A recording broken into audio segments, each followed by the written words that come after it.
what are good established methods that you can use to actually measure. What is carbon neutralization?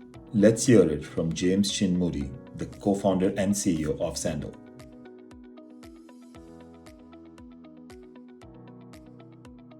First, you look at carbon intensity. You say, what's the carbon intensity of your operation? And what do you include in scope of that carbon intensity? So they've got what they call scope 1 emissions, which is when you're burning fuel yourself or burning something or generating carbon yourself. Scope 2 is when you're paying somebody to burn the carbon.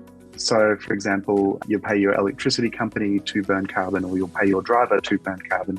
Scope 3 is when you actually start looking at other things. You could even go so far as to look at the carbon dioxide that I am emitting right now when I breathe. That's, to the very end. And there's global protocols, for example, the Global Logistics Environment Council. There's different ways which will tell you what are good established methods that you can use to actually measure, to make the decisions around what to include in scope, how to measure it, and so on. We work with a company called South Pole. We make sure that the carbon dioxide that we're, is actually removing carbon dioxide. There's a whole lot of ways, different types of credits, but for us, it's trying to get to that point of, that 100% neutral. There's an entire other direction as well, not direction, you can build upon that, and you can start saying, what are the net zero targets? What are the things you can do?